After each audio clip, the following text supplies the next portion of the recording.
नमस्कार। आज हम बात करते हैं जिनेवा कन्वेंशन की। हमारे विंग कमांडर को पाकिस्तान की आर्मी ने कैद कर लिया है और उसी के चलते ये टॉपिक आपके आने वाली प्रतियोगी परीक्षाओं के लिए बहुत ही महत्वपूर्ण टॉपिक है। तो सबसे पहले चर्चा करते हैं कि प्रोटोकॉल, कन्वेंशन और ट्रीटी में क्या विभिन्नताएं हैं। ट्रीटी हम कहते हैं कि जब भी दो पार्टीज़ हैं उनके आपस के बीच में कोई विवाद हो गया है तो अगर वो मिल बैठ के उस चीज़ को डिज़ोल्व कर लेती हैं और एक निश्चित एग्रीमेंट में पहुंच जाती है तो उसको ट्रीटी कहा जाता है। कन्वेंशन हम ऐसा मानते हैं कि बहुत सारे रिप्रेजेंटेटिव्स इंटरनेशनली, अंतर्राष्ट्रीय रूप से एक साथ आते हैं और किसी एक कॉमन कारण के लिए, किसी एक स्पेसिफिक पर्पस के लिए वो अपने मत रखते हैं। जैसे हम बोलते हैं वेटलैंड्स के प्रोटेक्शन के लिए रामसर कन्वेंशन आया, प्रिजनर्स ऑफ वॉर्स और सोल्जर्स के प्रोटेक्शन के लिए आपका जिनेवा कन्वेंशन आया, और फिर होता है प्रोटोकॉल। चाहे ट्रीटी हो या कन्वेंशन हो, उसको एक फाइनल रूपरेखा देने के लिए, जिसको हम इंटरनेशनल कर्टसी रूल्स बोल सकते हैं, वो देने के लिए आप प्रोटोकॉल का इस्तेमाल करते हैं। तो ये तीन आपकी प्रमुख चीज़ें हो गई। अब आज की क्लास का हमारा मुख्य बिंदु है जिनेवा कन्वेंशन। तो जिनेवा कन्वेंशन क्या है? जिनेवा कन्वेंशन का मुख्य उद्देश्य ये है कि अंतर्राष्ट्रीय ह्यूमैनिटेरियन लॉ के आधार पर किस तरीके से, चाहे सिविलियंस हों या सोल्जर्स हों, उनको युद्ध के समय, आर्म्ड कॉन्फ्लिक्ट के समय या पीस के समय भी किस तरीके से प्रोटेक्ट किया जाना चाहिए। इंटरनेशनल रेड क्रॉस का इसमें बहुत बड़ा योगदान है। तो रेड क्रॉस के फाउंडर हेनरी ड्यूनेंट थी और उनका ये मानना था कि जो भी कैप्चर्ड है उसको इम्यूनिटी प्रोवाइड करना, उसको प्रोटेक्शन प्रोवाइड करना, सिविलियन जो घायल हुए हैं उनको ट्रीटमेंट प्रोवाइड करना और सिंबल को रिकॉग्नाइज करना, ताकि आम के युद्ध के टाइम पर उन पर कोई हमला ना हो और उन्हें कोई नुकसान ना पहुंचाया जा सके, वो बहुत ही ज़रूरी है। तो ये सारा जो शुरुआत हुआ वो इंटरनेशनल ह्यूमैनिटेरियन लॉ से हुआ, जिसको लॉ ऑफ आर्म्ड कॉन्फ्लिक्ट या लॉ ऑफ वॉर भी कहा जाता है। बहुत सारे नेशंस इसके सिग्नेटरी माने गए हैं। अब जिनेवा कन्वेंशन की शुरुआत शुरू के 10 आर्टिकल से हुई थी जो 1864 में दिए गए थे। 1949 में पहली बार इसको रैटिफाई किया गया और उसके बाद 1950 में ये पहली बार एक्शन में आए। शुरुआती तौर पे कुछ स्टेट्स थे जो इसका हिस्सा थे और बाद में ये कंट्रीज़ बढ़ते गए। जब रशिया का डिसोल्यूशन हुआ तो और कंट्रीज़ इसमें आके जुड़ गए और फाइनली अभी अगर हम देखें तो 196 स्टेट्स इसके मेंबर हैं। लगभग पूरा विश्व हम कह सकते हैं कि इसका मेंबर है। अब इसमें जिनेवा कन्वेंशन में 4 कन्वेंशंस आए और 3 प्रोटोकॉल आए। जो 4 कन्वेंशंस आए उसके तो ये 196 नेशंस पार्टी हैं। उसके बाद 3 प्रोटोकॉल्स आए।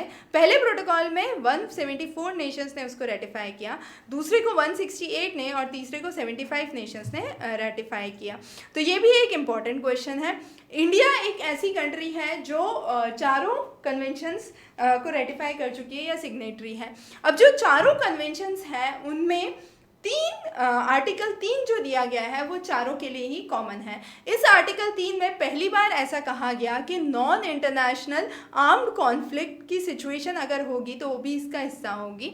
तो जो व्यक्ति है, जो सोल्जर है या सिविलियन है, उसको एक अच्छा ट्रीटमेंट, ह्यूमेन ट्रीटमेंट प्रोवाइड किया जाएगा, उसके राइट्स को प्रोटेक्ट किया जाएगा। जो रेड क्रॉस है वो अपनी सारी सर्विसेज इस टाइम पे देगा कॉन्फ्लिक्ट के समय पे, और स्पेशल अरेंजमेंट्स किए जाएंगे ताकि उस पर कोई भी गलत बर्ताव नहीं हो सके, कोई क्रूएलिटी या कोई गलत बर्ताव उस व्यक्ति के साथ ना हो सके। तो जितने भी आर्म कॉन्फ्लिक्ट सब होते हैं उन सब पे ये आर्टिकल 3 जो है वो लागू होता है। चारों कन्वेंशंस के लिए ये एक साथ लागू होता है। अब हम एक एक करके चारों कन्वेंशंस की बात करते हैं। जो पहला कन्वेंशन है वो जो घायल योद्धा है ज़मीन पर, लैंड पर युद्ध के समय, उनके लिए अप्लाई होता है। इसमें 64 आर्टिकल्स मेंशन हैं, 2 अनेक्स दिए गए हैं। मुख्यतः जो घायल सोल्जर्स हैं, जो वुंडेड आर्मी है, मिलिट्री पर्सनल्स हैं और जो सिविलियंस जो अपने आप को बचाने के लिए किसी प्रकार से युद्ध में जुड़ गए थे और शत्रु का हिस्सा बन चुके हैं या शत्रु की भूमि पर आ चुके हैं, वो इसमें शामिल होंगे। तो ये होता है आपका पहला कन्वेंशन। दूसरा कन्वेंशन है समुद्र के लिए। पहला आपका ज़मीन के लिए था, दूसरा समुद्र के लिए था। इसमें 63 आर्टिकल्स दिए गए हैं। जो हेग कन्वेंशन हुआ था 1907 का, जिसमें अडॉप्टेशन ऑफ मैरीटाइम वॉरफेयर की बात की गई थी, उसके अंदर इसको लाया गया है और इसमें हॉस्पिटल शिप्स की बात की गई है, मॉडल आइडेंटिटी कार्ड्स के अरेंजमेंट की यहाँ पर बात की गई है। जो कन्वेंशन 3 है वो प्रिजनर्स ऑफ वॉर पे लागू होता है।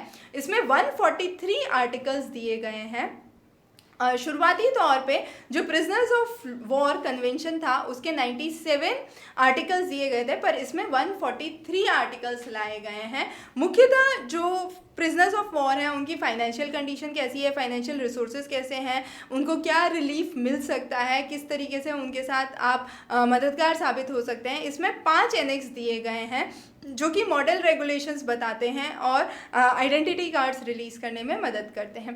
जो 4th कन्वेंशन है ये बहुत ही महत्वपूर्ण है। द्वितीय विश्व युद्ध के बाद इस चीज़ की ज़रूरत महसूस हुई कि युद्ध के समय जो सिविलियन है, जो आम जनता है, उसको भी भारी नुकसान पहुंचता है, तो सिविलियंस को प्रोटेक्ट करना उस टेरिटरी में भी बहुत ज़रूरी है। ये लाया गया था आपके आखिरी कन्वेंशन के रूप में और इसमें 159 आर्टिकल्स मेंशन हैं। इसका एक बहुत ही छोटा सेक्शन है जो ये मेंशन करता है कि किस तरीके से आम जनता को बचाया जाएगा, ह्यूमैनिटेरियन एड दी जाएगी, ह्यूमैनिटेरियन रिलीफ प्रोवाइड किया जाएगा, हॉस्पिटल और सेफ्टी अरेंजमेंट्स किए जाएंगे। इसमें 3 एनेक्स दिए गए हैं, तीनों ही एनेक्स आपके बहुत ही महत्वपूर्ण हैं। इन सब के अलावा आपके 4 कन्वेंशंस के अलावा आपके 3 प्रोटोकॉल्स आते हैं। इसमें जो पहले 2 प्रोटोकॉल्स हैं वो 1977 में दिए गए थे और आखिरी प्रोटोकॉल 2005 में लाया गया था। तो जो पहले 2 प्रोटोकॉल्स लाए गए थे उनका मुख्य उद्देश्य क्या था? पहला प्रोटोकॉल जो था वो इंटरनेशनल कॉन्फ्लिक्ट को डील करता था, दूसरा नॉन इंटरनेशनल कॉन्फ्लिक्ट को डील करता था, और जो दूसरा प्रोटोकॉल है वो विश्व का पहला ऐसा प्रोटोकॉल है जो कि नॉन इंटरनेशनल आर्म कॉन्फ्लिक्ट के बारे में बात करता है। तो ये एक बहुत ही महत्वपूर्ण चीज़ थी विश्व के लिए। जो तीसरा प्रोटोकॉल लाया गया उसमें एक अलग चिन्ह की बात की गई। अब शुरुआती तौर पे रेड क्रॉस का सिंबल रखा गया था। ये रेड क्रॉस का सिंबल क्या है? ये स्विट्ज़रलैंड के फ्लैग का उल्टा है। स्विट्ज़रलैंड के फ्लैग में बाहर की तरफ रेड है और जो स्क्वायर या क्रॉस बना हुआ है वो वाइट है।